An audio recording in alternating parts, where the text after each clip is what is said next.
Décoder ta mission de vie grâce au design humain, c'est THE question qui revient en séance. Je te donne tout de suite dans cette vidéo les clés pour décrypter ta croix d'incarnation.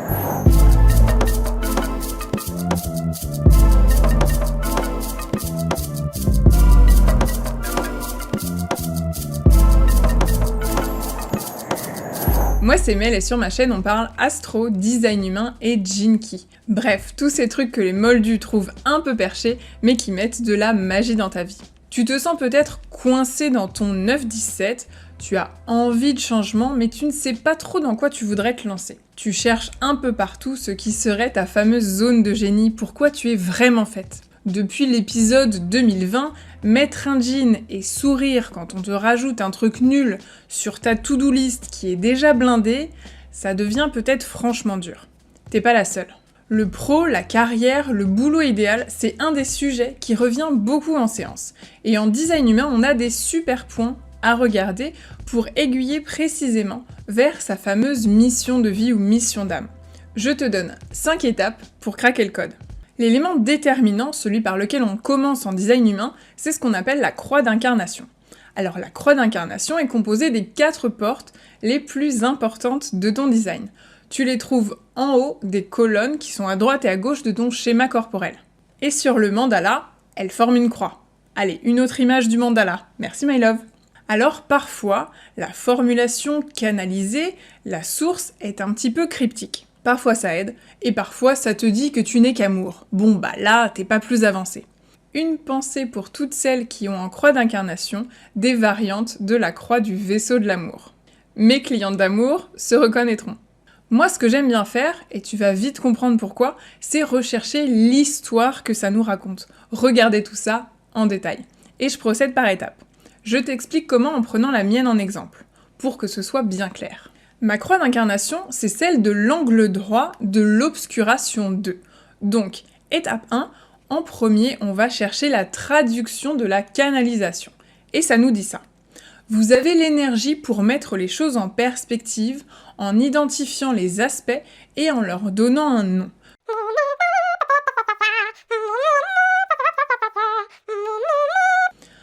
Ok, super, merci. Je fais quoi avec ça ? Nommer les choses pour les discuter avec le collectif, bon, ça me parle. C'est ce que je fais avec le design humain. Je parle de choses un petit peu mystérieuses, un peu confidentielles pour les diffuser, pour que la discussion prenne de l'ampleur. Et je remets les choses en perspective. Ensuite, étape 2, je prends un peu de recul sur ces quelques phrases et je reviens aux portes. Donc ma croix d'incarnation, elle est composée des portes 61, 62, 50 et 3. La porte 61, c'est la porte des mystères. La 62, celle des détails. La porte 50, c'est la porte des valeurs. Et la porte 3, c'est celle de l'organisation ou de l'ordre.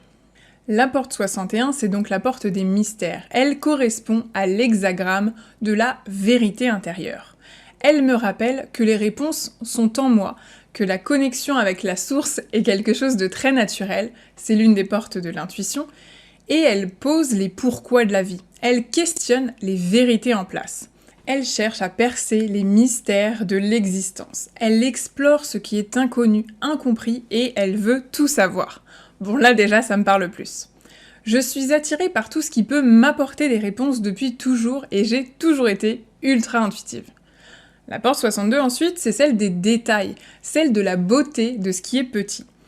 Si on passe outre le fait que je fais 1m75, c'est vraiment moi. J'adore geeker sur les détails, trouver celui qui fera toute la différence. Je suis capable d'expliquer très clairement ce qui est hyper compliqué. C'est une porte de la gorge, la seule porte que j'ai dans ce centre-gorge non défini. Donc je suis capable d'adapter mon discours à n'importe quel public pour être comprise. Et je peux reformuler à l'infini. Quand c'est moi qui explique, tout le monde comprend. Je pense que c'est un des trucs qu'on me sort le plus en séance. Ah bah voilà, avec toi c'est clair. Quand c'est toi qui expliques, là je comprends. Ensuite, la porte 50, c'est celle des valeurs, celle qui sait qu'il y a des règles, qu'elles sont nécessaires pour la survie de la tribu, parce que c'est une énergie tribale. Mais connaître les règles, pour une nana qui a fait des études de droit, bon déjà on est pas mal, mais surtout, si j'aime connaître les règles, c'est aussi pour pouvoir mieux les contourner et les enfreindre. D'ailleurs, je me rappellerai toujours d'un de mes profs de droit constitutionnel qui avait un nom à particules et une passion pour les polos de rugby à manches longues.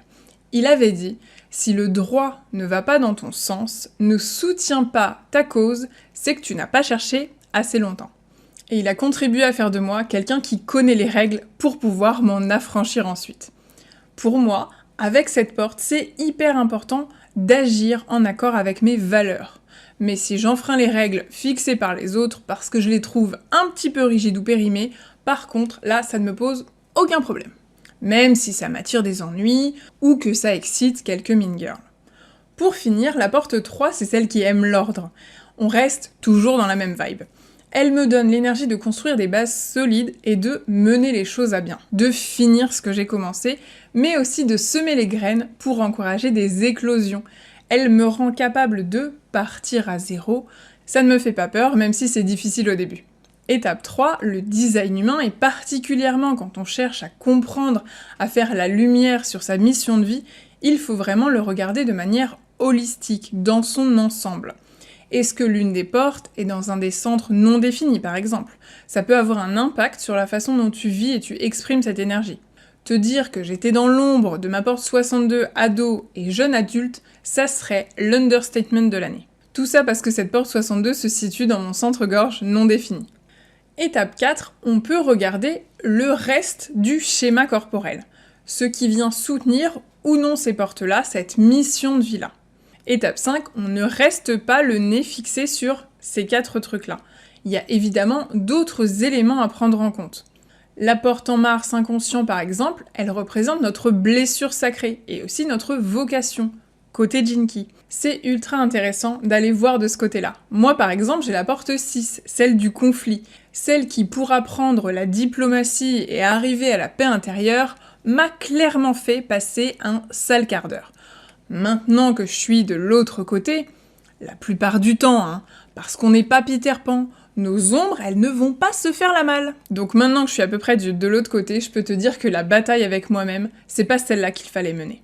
Et je suis plus que personne à même d'aider les gens à faire la paix avec eux-mêmes, pour avancer sur le chemin vers une paix interne et durable, parce que j'ai morflé de ce côté-là. Et j'ai beaucoup appris sur le chemin de guérison de cette énergie, vu que c'est ma blessure sacrée qui devient, une fois guérie, ma vocation. Petit détail, parce que t'as compris c'est mon délire, je partage cette vocation en 6.4 avec Jim Morrison. Il faut savoir que le petit point 4 représente la blessure du rejet, et Jim Morrison, comme moi, a traversé une période de harcèlement scolaire très violente dans ses années collège, et ça aussi c'est un des trucs que je veux absolument combattre et guérir. Parce que personne ne devrait avoir à vivre ça, d'autant plus à l'école, dans des années où t'es déjà ultra vulnérable, mais c'est un sujet pour un autre jour, mais c'est clairement lié également à ma mission de vie, à ma vocation. Dis-moi à ton tour en commentaire quelles sont les 4 portes de ta croix d'incarnation pour qu'on regarde ensemble ce qu'elles ont à nous raconter.